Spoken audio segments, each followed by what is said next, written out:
ശ്രീലക്ഷ്മി ഞങ്ങളുടെ മോളായി വരുന്നതിന് പുറകിൽ ഒരു ചെറിയ ഒരു കഥ കൂടിയുണ്ട്. വളരെ എന്താ പറയുക, ഗ്രേസ് ഓഫ് ഗോഡ് എന്നൊക്കെ പറയില്ലേ. അപ്പോൾ ഈശ്വരാനുഗ്രഹം ഒരു എന്താ പറയുക, നൃത്തത്തിൻ്റെ രൂപത്തിലൊരു നിമിത്തമായി വന്നതിൻ്റെ ഭാഗമായിട്ടാണ് ആ കഥ പ്രീത പറയുന്നത്.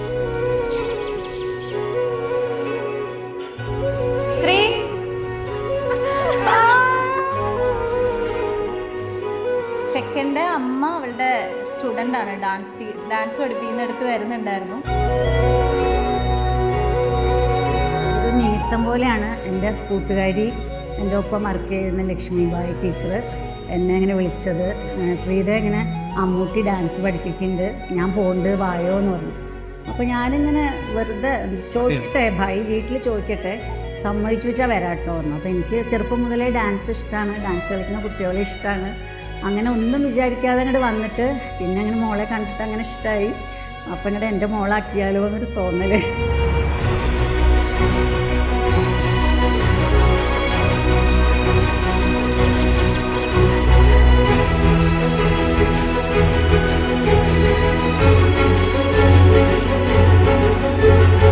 ഉടനെ ഒന്നും കല്യാണം കഴിക്കില്ല എന്ന് പ്ലാൻ ചെയ്ത് കൂടെ കൂടിയ ആളാണ്. പെട്ടെന്നൊരു ദിവസം വിളിച്ചിട്ട് പറഞ്ഞു, ചേച്ചി എൻഗേജ്മെൻ്റ് ആണ്,